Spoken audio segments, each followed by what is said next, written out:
You're listening to Storage Nerds Podcast, where we unravel the best-kept secret of the real estate investing world, the storage industry. Join the grassroots guru in self-storage, Stacy Rossetti, in insightful discussions about finding, funding, and running these spaces, allowing you to yield the highest returns possible. Get your foot in the door on self-storage and discover how to properly purchase facilities, negotiate with sellers, and close the deal without worries. Start unpacking that investment wisdom with Stacy right now.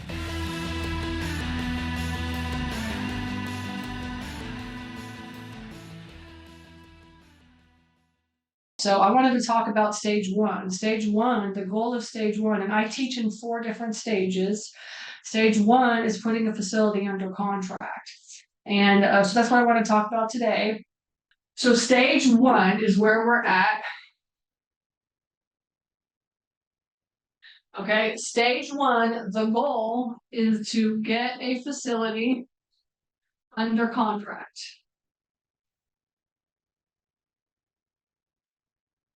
So this is going to be all the steps that you do in order to get to this goal.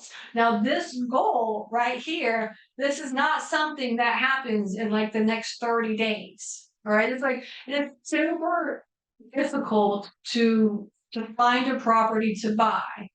Actually, it's difficult to find a property to buy. It's difficult to run deal analysis on a property. It's difficult to negotiate a property with the owner, and it's also difficult to get a property under contract. Right? So everybody got it, right? It's difficult. Okay. All right. Now let me just at least break the steps down into micro steps so you know exactly what you should be doing. Now, I'm going to go from the perspective of going directly to the owners. That's what I'm going to talk about. Okay. In the boot camp, we will talk about the difference between going to an owner and like looking online to find facilities. Okay. We'll dive really deep into that because that's really 2 different paths of how to find facilities. In fact, in the boot camp, I talk about 15 different ways that you can find facilities, like every possible way you can find facilities. But we're going to talk about here, stage one, you go directly to the owner and you ask the owner if they would be interested in getting an offer. That is really kind of the biggest part of stage one. And actually, the truth is that's the scariest part for most people, right? They're just the scariest part is like, oh, I got to go and talk to somebody and ask them like if they're interested in getting an offer. And then like, what do I ask? And what if I sound stupid? Like, things like this. And in the boot camp, we'll get into the scripts. But the truth of the matter is so I tell all my students is that like, no, you have no idea who you are. You're just some stranger trying to get a hold of them and seeing if they're interested in getting an offer. You're calling them up or you're emailing or texting or whatever you're doing. But the truth is that you're just some random stranger. They have no idea who you are. Now, when my team calls, they call and say, hey, like I'm calling on behalf of Stacy Rossetti from Storage Nerds. We want to put an offer in. So like my reputation is like super important. And we talk about this a lot inside like the company, inside our company. But you guys just random people trying to like find somebody that wants to get an offer. Now this is like the cold, like this is like cold calling, right? This is not a warm lead. Like if you go to a broker, the owner has already been vetted by the real estate agent, right? So if they're on Crexy or LoopNet, the owner, it's like a warm lead or a hot lead, right? They want to sell. Whereas if you're talking to an owner, you're randomly talking to an owner, it's a cold lead, right? You got to keep that in mind. And you have to think of that in different ways. You're going to manage that whole structure a little bit different, right? So what you want to do, the first thing with a cold lead is you want to find them.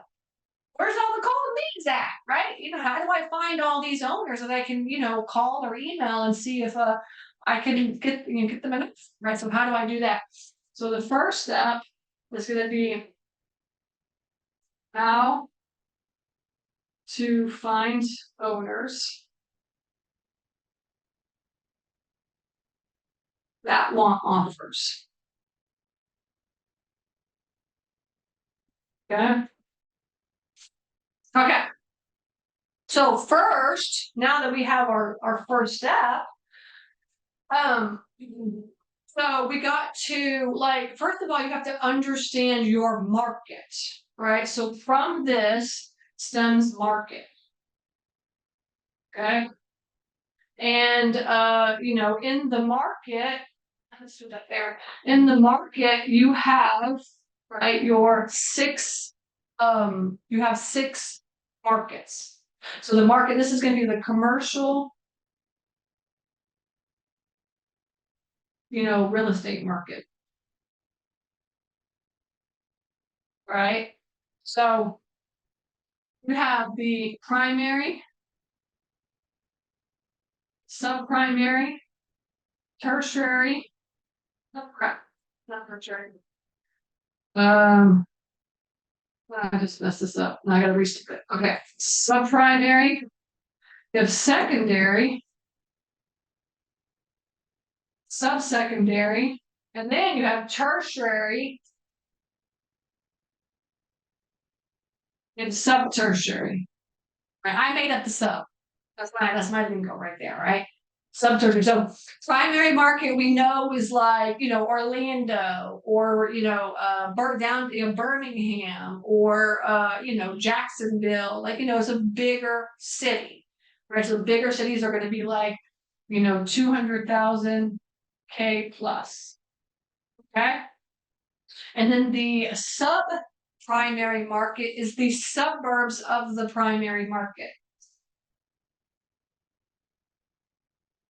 All right. And that's like, they're going to be smaller populations. So you can't really go off the population, right? You just have to go off like metro areas. Okay. And typically your suburbs of your primary market are going to be just expensive as your primary market. Like primary market is expensive. If you don't have millions and millions of dollars to go and buy storage facilities, then there is no reason for you to be wasting your time looking for storage facilities in that area, right? If you don't have millions of dollars to buy a storage facility in the suburb of a primary market, like whatever the cities are around your like Atlanta, because we have like 6 facilities in the Atlanta area, we're not in Atlanta, but we're like all the suburbs of Atlanta, and we're paying, we're paying a lot of money for these storage facilities. If you don't have a lot of money, then there's no reason for you to look.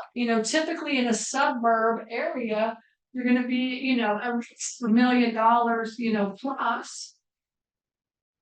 But more than that, more likely $2 million plus. Okay. And primary market is going to be like 3 million plus a lot of times. Okay. And then, all right. And then secondary market is going to be like my favorite market, which is a standalone city, like it's inside your state. It's a standalone city. So, it's like, I don't know, if you have small, like think of your state, whatever state that you're in, just towns that are kind of by themselves that are maybe like between 50 and 150,000, 50 to 150,000 K population. Right? And then those towns also have suburbs. Okay. And so the suburbs, are going to be, of course, obviously, so I would say like, 50K or less. And then your tertiary market is the country, right? Which is really, 25K or less. And the sub is 5K or less. And in your sub tertiary markets will probably be 500K or less price. And your tertiary is going to be like maybe up to $1 million. And then the sub-tertiary will be like maybe $1 million, maybe like let's say 500K to 1.5 million. And then, but you might be able to find some a little bit cheaper in this area. So these are just like generalizations, right? And really your secondary market is going to be around like maybe 500K to 2 million. Okay.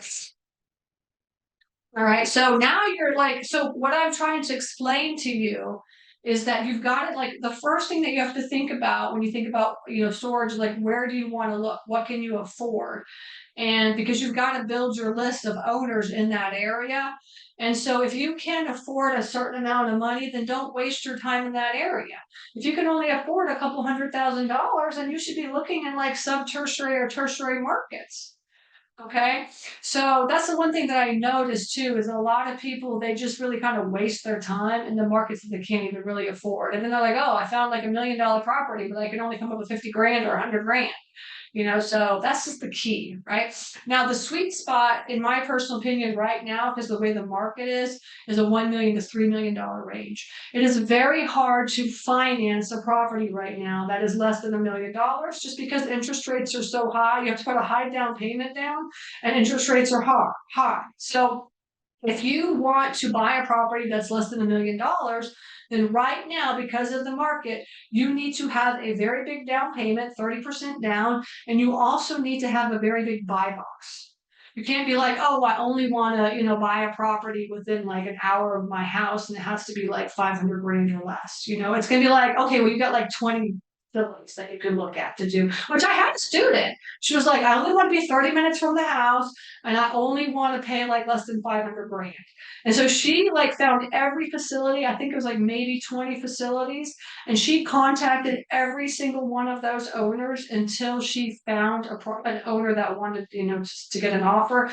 I think out of the 20 facilities, she maybe put 3 offers in, and then one of them she got under contract, and they owner financed it to her, and it's really like 30 minutes away from her house. And so it's possible to do that, but that buy box is just not so big. So she literally was calling, and her goal was like, I have to talk to every single one of these owners. And I am going to call every single one of these owners every month until one of them says yes. They will take an offer, because that was what her buy box was, right? Now you have another student. He's like, look, I got 500 grand. I can put a down payment 500 grand, and my buy box is anywhere in the country. Right. I'll just, I just want to, I want to make some money on it. So he can afford, 1.5 to $2 million facility in the country. That's a big, huge buy box. So he's got a lot of opportunity. So you just have to think in terms of like financing terms or what you can afford, and make sure that you just are in the right markets. Okay. All right. And so that's the first step, is how to find owners that want offers. Okay. And then is figuring out your market. Now you've figured out your market. You're like, okay, I want to be in, secondary. I can afford $1 million property. I want to be in the secondary market or the suburbs of secondary markets, which is me. Let's be like, I can afford $1 million to $3 million. So I stick to like secondary and sub-secondary markets is what I do. Okay. So now I have this market that I want to be in. Now I have to build the list, right? You got to build your list. Build list of owners. If you're going to build your list of owners, there's a couple of ways that you can do that. One is you can buy the list. You can buy. Now the list is not going to be cheap. It's gonna be like thousands and thousands of dollars. So, and I have a couple of students that have just gone out, bought the list, and then they just mail. So you buy the list, which is thousands of dollars, and then you mail out, which is thousands of dollars. So if you don't want to spend like $5,000 a month to market, to find owners, then buying a list really just is just a waste of money, because it does cost a couple $1,000s to buy it, and a couple $1,000s a month to send out letters, because you have to do like so many touches on letters in order. I mean, it's like lots and lots of touches. It could be up to like 30 times. Who knows how many times, right? For an owner to actually be like, crap, this person's sending me way too many letters. Let me call them and just talk to them. But the difference between a list and buying that list and sending the letters out is that lead becomes more like a warm lead. Right? Whereas calling them is a cold lead. I mean, you're really just calling random people and asking them if they'd be interested in getting an offer. Right? So the list, and buying the list and working the list, is going to be a little bit easier, and you won't get as many calls, but those people that call in are really hot or warm leads. Do you get my drift on that? Okay. So you can buy a list and mail out monthly. Right? Because if you was, oh, I'm going to go make a list of 50 storage facilities and mail a list, like nobody. All right, it's not thousands of letters, right? It's a numbers game. That's all it is. All right, and then after you, or what you could do is you could build your list manually. Build list. manually yourself.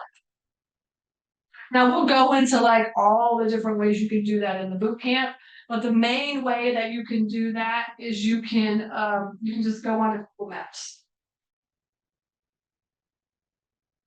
and then search storage near me or near me or near the location that you're interested in. All right, so near me or near the location that you're interested in. Okay. So, and then somebody asks, is population the only gauge of market classification? Is there a resource or guide that shows which markets are considered primary, secondary? No, there's not. No. It's just like primary is like a big city, right? It's really population and it's really population is what it is. Now we'll get into a couple like softwares that you can use to get in like search the statistic, but you have to pay for those. But we'll do that in the boot camp. But really, honestly, it's just population. And I'm going to tell you when I'm sitting and talking to my virtual assistants, and they're like, "Hey, we've got a deal," and blah blah blah blah blah. Then I'm like, okay, like I'll literally Google like what is the population of this city. Actually, when the virtual assistants, and I'll go over the executive summary in the boot camp because we do a lot of case studies in the boot camp. But like we create an executive summary, and inside that executive summary for every deal that we find is the demographics. The demographics, and one of the biggest demographics that we have is the population within like a 3, 5, or 10 mile, a 1, 3, 5, or 10 mile radius. Okay, because really that's when you look at storage, you're looking at the radius. So that's why they say 3 mile radius. So if you're in, actually, I could put that down. If you're in, a primary market, it's going to be like a 1 mile radius, and maybe a 3 mile radius, and then like a 5 mile radius, or this could go up to 10. Okay, so like you're looking at like population within the radius, because there are some storage facilities that we found that like there is nothing around for like 15, 20, 30 miles. So it's like, okay, how big of my radius is it, like how much population is in the area, how much storage is in the area? Okay. All right. And then, okay, so now you have really two ways, or you have my favorite way. My favorite way to build a list of owners is to drive for storage. Drive for storage. I'm gonna tell y'all the best deals I have, which are the best deals that I have, are my first 12 deals that I bought, and we found those. I found those by driving for storage, and because driving for storage equals market research. Right? Driving for storage equals market research. So you're going around, you're driving, you're saying, look, I really want to buy in Valdosta, Georgia. So I am going to go drive around. I'm going to map all of the facilities out in Google Maps. And then I'm going to drive and look at every single one of them. And I'm going to try to find more facilities that I can't find. Because the way that Google Maps works is there's what's called the hidden market.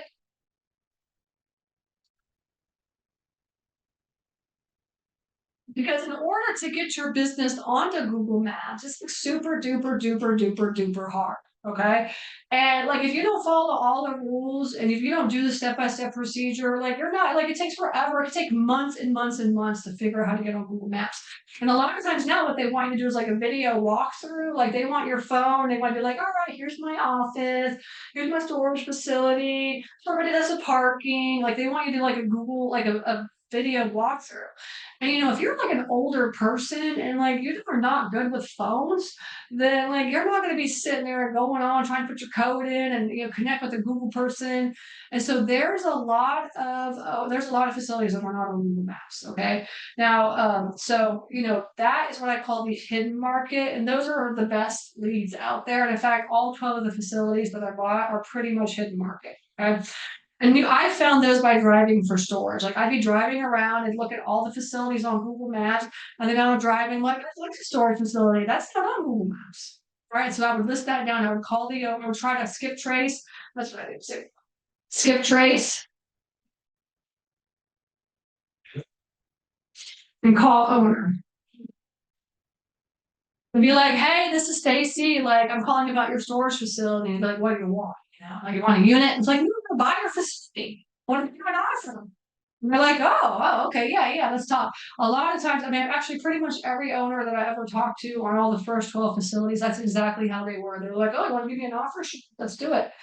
You know, so like if you can do this, this is, I'm telling you, the best way to find storage facilities. But I'm going to tell you, nobody does this. Nobody does this. All right. I always preach this, but nobody does this. Now, if you don't want to drive for storage, you can do what's called virtual drive for storage, virtual driving for storage.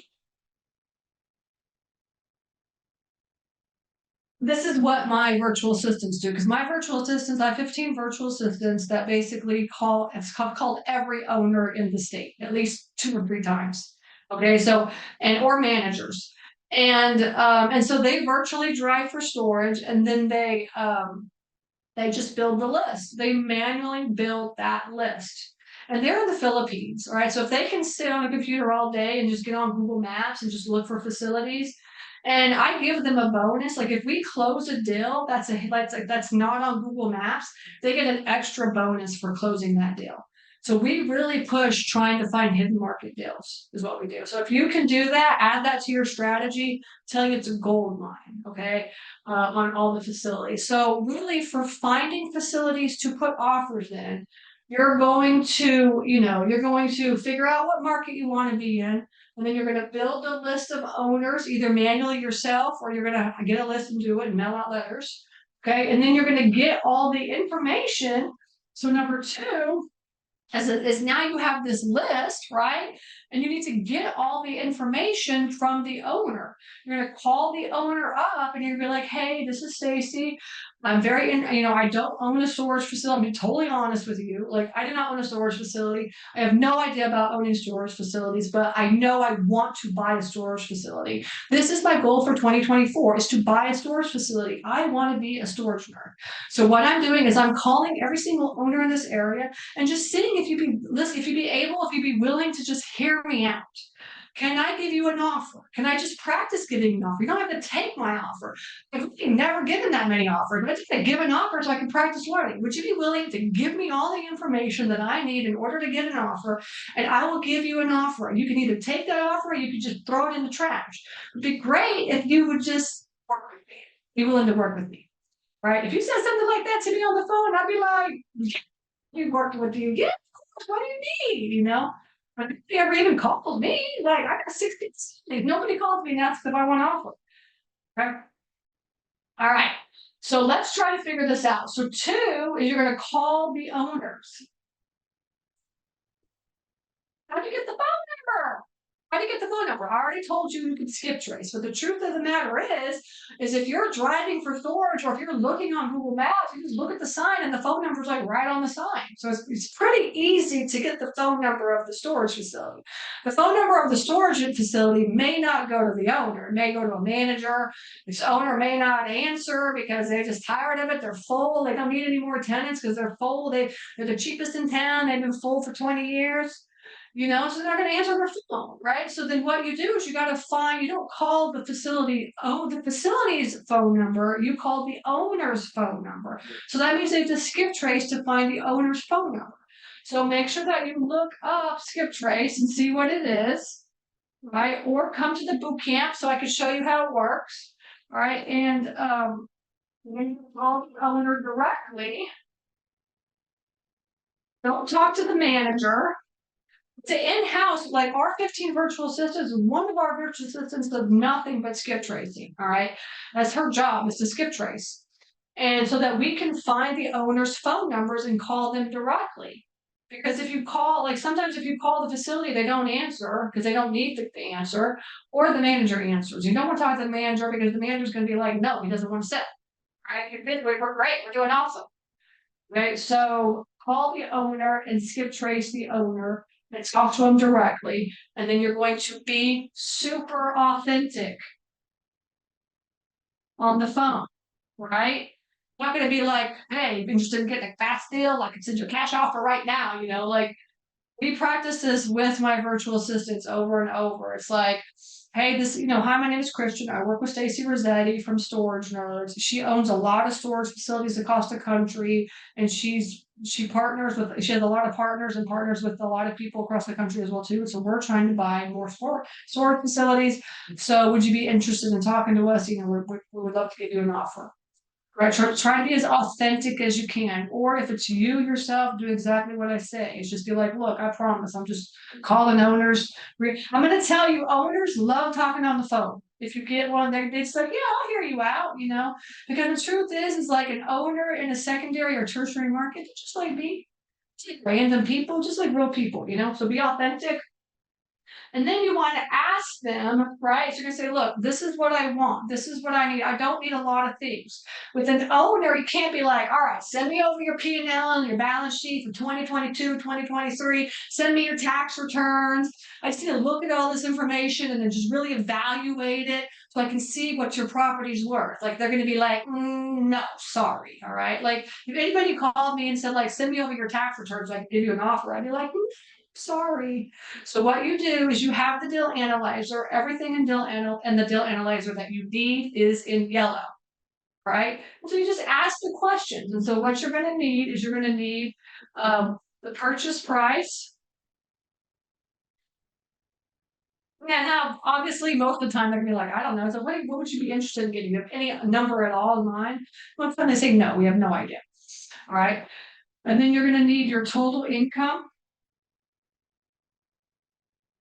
It could be annual or monthly.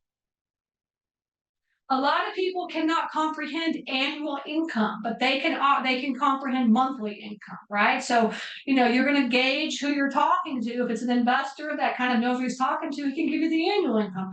But somebody that just owns one storage facility in a town of 5,000, you might be like, all right, what are you making on a monthly basis? Okay, and then you can figure that out because you need annual income, right? But you can get that from getting the monthly income from the owner. And then also you need the vacancy. Really what you need is physical versus economic vacancy, right? Physical is how I actually have this much full. When an owner thinks of occupancy, they think of physical occupancy. All right. Physical occupancy is I'm full. I'm full. I've been full for 25 years. Like I've never raised rates and I'm full. Right? Economic occupancy is like how much have people actually paid you? Like, do they pay you on a monthly basis? How good of a tenant on a scale from 1 to 10 is your tenant? 10 being they pay every single month on time. 1 being they call you every month and they pay late payments, they never pay, and you're always chasing their money. Right? So economic occupancy, these are these are percentages. Okay, I'm 100% full, I'm 80% full, I'm 75% full. Like the very first facility that I bought, I said, how full are you? And I did not understand this concept when I first got started. Okay, nobody taught me this. But I'm like, how full are you? And he said, full. I'm full, And we counted up all the units, and he was supposed to be like, if he was full, he'd be making like $10,000 a month because we counted 60 units, at like $100 each, and then we counted another 60 parking spaces, $100 each. It's like it's about like almost $10,000 a month. And so, what are you making per month? He said, I'm making $2,000. Well, how can you be full and only making $2,000? He said, I'm not full. Full of people's crap and nobody's paying. All right. So that's physical occupancy versus economic occupancy, right? Okay. So, so that is what you have to find out. Those are percentages, is what those are. And then you've got to get the unit mix and the price of each unit, okay, which equals your total square footage. You could be like, okay, how much your total square footage? Oh, it's 12,000 square feet. And then he gives you all his unit mix and it comes out to 11,722 square feet, right? So that's why you want to get the unit mix, you want to get the price, you want to get the total, say equal to you figure out what the total square footage is. Because the owner is just going to be like rounding it up to the number. If I said how much square feet, I say, I got 300,000 square feet. Because I don't know how much square feet I have, just a lot of square feet. Okay. All right. And then after you get the unit mix, so you get the unit mix, you get the total square footage, you get the prices, and then you figure out, okay, so then you figure out the next step. Okay, so this is what you get from the owner. All right, you try to get this from the owner. It's really not a lot of stuff. You know, if you can get the total, if you can get the annual income, the vacancy percentage, the unit mix plus what they're charging and the total square footage, this is really all, there's really not a lot of more that you can get. Now you can ask them for expenses, you know, and I'll go over all the expenses in the boot camp. You can ask them, but we really know that our expenses are at 35%. And if you use the deal analyzer, the expenses that we have are really just a formula. It really comes out to like 35% for each one. So you don't have to be like, all right, what are all your expenses? Now, if you want to know what the expenses are, I would kind of save that. I would kind of like save that till later and run 35%. But you know, if you want to know, you can ask them. But the point is that you don't want to be like, all right, I'm going to give you like a whole page of like one person called me and they want to give me like an offer one day, and I was like, yeah, send me over what you want. And it was like this big long paper with all this stuff on it, and I was just like, delete. Or I was like, I am not, you don't have time to even fill that out. I was like, I'm not even gonna work on that. So if you can just get like a couple of things, you can give them an offer. And then what you tell the owner is you say, well, I just want a couple of things from you. I can give you an offer if I just get like a couple of things from you. Now you have to be able to prove these numbers to me. And if I give you an offer that's kind of close to what we want, we can negotiate something out. Then you just know that during the due diligence time, I'm going to ask you for all this information so you can prove these numbers to me. Okay. And that's how we do it. And that's really works kind of the best. So that way, within like, because we want to do an offer within like 48 hours, we'll do 48 to 72 hours. That's the farthest amount of time that we'll do an offering. Okay. So, and you can't spend like weeks doing offers. Like we have had several times where students are going back and forth, back and forth, back and forth, doing, changing this and overthinking. And I'm like, and then guess what happened? Gone. Somebody else came in, put an offer in, they put it under contract. All right. So like, you know, you gotta be quick on this stuff. Okay. Total income, vacancy, unit mix. Okay. And then expenses, maybe. And then CapEx. So this is the stuff that you find out, like what you're gonna do, right? You is CapEx, right? So like, do I need to fix the place up, paint, you know, put a new gate in, is there a fence or whatever? You kind of figure that stuff out. You just pick and choose what you can do. And like a lot of students, what they do is they'll just be like, oh, it needs a new gate, needs a new fence, these are this, that's $30,000. And it's like, you don't have to do all that up front. I mean, this person has been running that facility for 5, 10, 15, 20 years, and they ain't got all that, right? And actually, it's not really that big of a deal. Be putting a lot of capex in. Now, we bought a facility that was a fire damaged facility. I mean, that needed a lot of capex. That was a lot of, you know, that was a lot of work, that one. But like, you can put stuff in as you build up, and you know, so like, you don't want to put huge amounts of capex in, you know, because what that does is it just screws the opportunity up. You know, you can be like, all right, what do I really need to do right now? What can I do later? All right, does that make sense? Okay. And so CapEx, and then okay, the main thing, the most important thing, you've got to figure this out, is your price increase,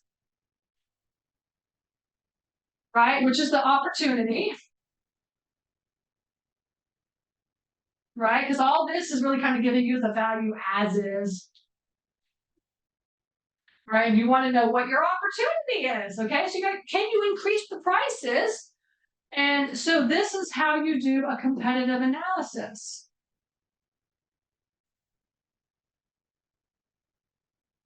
Competitive analysis means you got to look at all the competition and see what they're charging, apples to apples, unit mix to unit mix. And then you have to come up with the average price per square foot for, you know, you do an as is, right? And then you do, then you do your opportunity. The price per square foot. Okay, that's how it works. So this is the most important part of the whole deal analysis. You want to know how much money can I make, if I do this, right? Don't just look at like, oh, it's going to take 5 years or 10 years. A lot of people really screw themselves over when they start looking at like, what is my ROI in 5 or 10 or 15 or 20 years? It's like, oh, and it's just like, what are you going to be able to increase the prices to? Let's just get that into the offer, get the offer out, and go from there. You can do all your due diligence and stuff, and really look at the deal later when you've got 15 or 30 days of due diligence. Okay, and that's the way I do it. Right, this is the way I do it. That's why I teach it. All right, if you don't want to do it this way, then you can just do it any way you want. But that's how I do it. All right, and then what else? Okay, competitive analysis, and then let me think here now. Okay, oh yeah, then you need the financing inputs.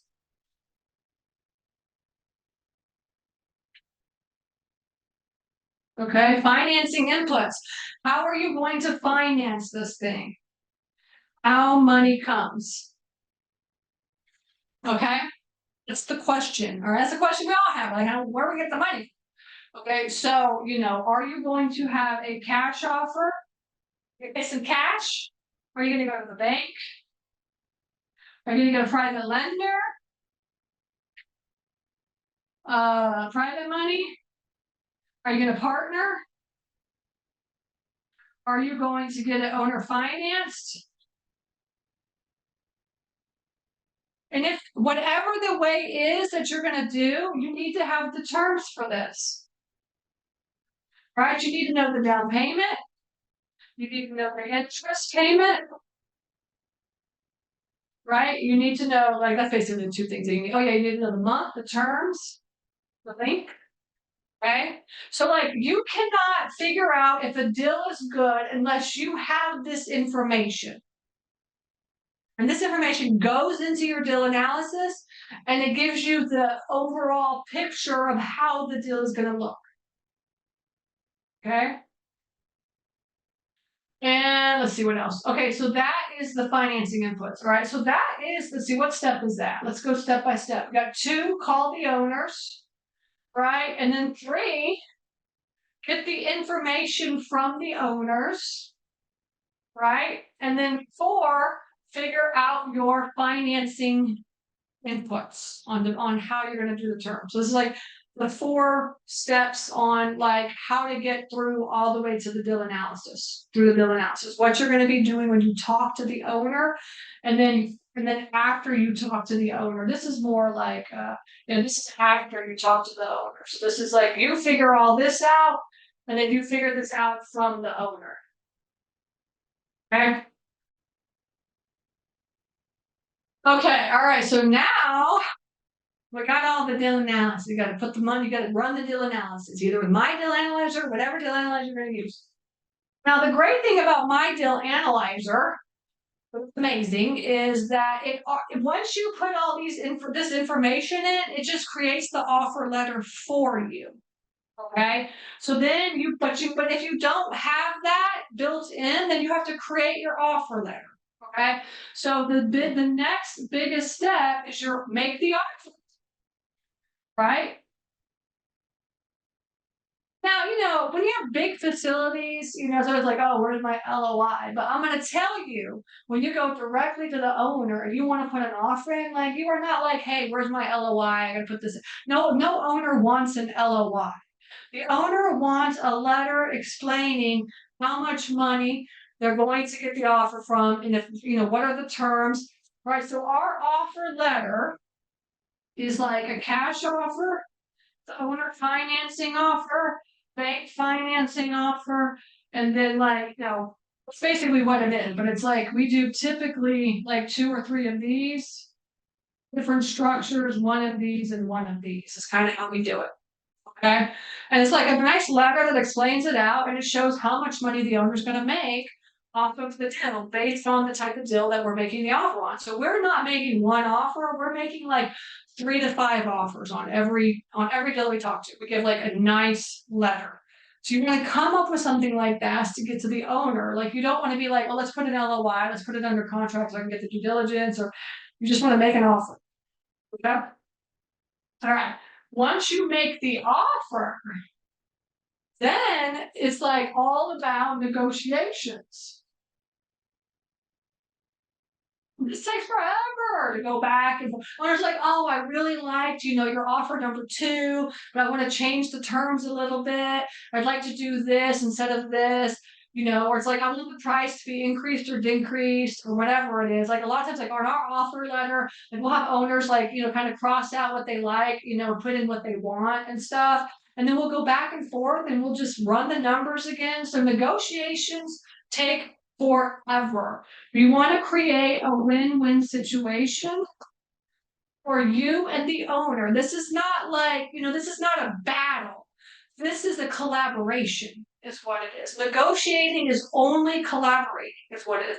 You get on Zoom, you go out to meet the owner. That's another thing. I'm going to put that down, but you want to meet the owner. Either on Zoom or face to face. I'm going to tell you, if you really want to buy a facility, if you're like, I really want this facility, then you should be going to that facility and you should be meeting the owner face to face. Every student that has bought facilities has gone out to the owner, talked to them, to put an offer in, and then they just negotiate it right then and there. And like you have an idea of what your offer is, and then you go and meet the owner and like, you guys start building a connection. Okay, owners are just like me. Like to sell a facility to a stranger is very difficult. But if you come out and meet me and you kind of check me out and stuff, I could say, I won't. It's a hard time for me to say no. Okay, so meeting the owner, we do Zoom meetings every week. We meet at least 3 or 4 owners, and then our students are going out to meet owners like almost on a weekly basis.